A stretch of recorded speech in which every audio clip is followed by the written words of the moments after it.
Good afternoon. Welcome. It's good to be with you again for our fourth reflection of Holy Week.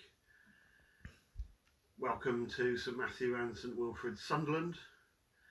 Welcome to our live reflection, and welcome if you're watching later also. Today is Maundy Thursday. It's the fourth day of our journey through Holy Week. Today, Maundy Thursday, is a day of last meals. It is a day of upper rooms. It is a day of hillside gardens, betrayal and arrest. I'm going to read to you from Matthew's Gospel, chapter 26, from verse 36. Our reading begins after supper. Then Jesus went with his disciples to a place called Gethsemane, and he said to them, "Sit here while I go over there and pray." He took Peter and the two sons of Zebedee along with him, and then he began to be sorrowful and troubled. Then he said to them, "My soul is overwhelmed with sorrow, to the point of death. Stay here and keep watch with me."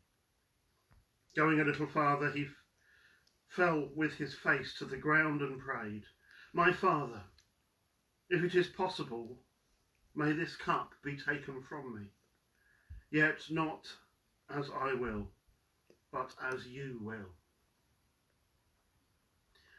Then he returned to his disciples and found them sleeping. "Could you not keep watch with me for 1 hour? He asked Peter, "Watch and pray, so that you will not fall into temptation. The spirit is willing, but the body is weak." He went away a second time and prayed, "My Father, if it is not possible for this cup to be taken away unless I drink it, may your will be done." When he came back, he found them sleeping again, because their eyes were heavy. So he left them and went away once more and prayed the third time, saying the same thing. Then he returned to the disciples and said to them, "Are you still sleeping and resting? Look, the hour is near, and the Son of Man is betrayed into the hands of sinners. Rise, let us go. Here comes my betrayer." I want to spend a moment or two just reflecting about Jesus in the Garden of Gethsemane. First of all, Jesus is lonely. His friends have fallen asleep. He has to make this huge decision, this massive decision, alone. But perhaps there are some decisions that just need to be made between us and God. Not only is he lonely, he is in mental agony. 33 is no age to die. But the human part of Jesus knew what was to happen also. To go to a cruel Roman cross and die in that kind of agony. We are told in other passages that Jesus sweat drops of blood.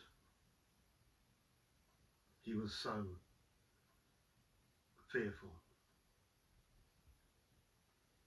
So he's in lonely and in mental agony, but also in spiritual anguish.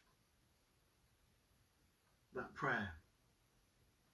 He goes back he just prays that prayer 3 times in our passage today.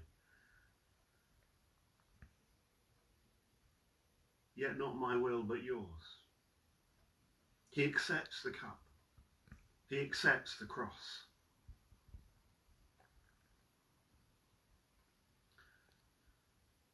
For me, this is the essence of Gethsemane and Maundy Thursday. Despite the loneliness, despite the mental agony, despite the spiritual anguish, Jesus says, "Thy will be done." But of course you can say that in many ways. But Jesus does not say, "Thy will be done," in broken and abject surrender to the inevitable. He doesn't say, "Thy will be done," in weary resignation. He doesn't say, "Thy will be done," in bitter resentment. Jesus says, "Thy will be done," in utter love and trust. You see, despite the tragedy of the garden, Jesus is in control. Jesus is never the victim. I suggest to you, at this moment in the garden, we see the first murmur of the final triumph of Jesus over death itself. This is no tragic arrest of a criminal led to a cruel death. This is the willing sacrifice of one who laid down his life for us all.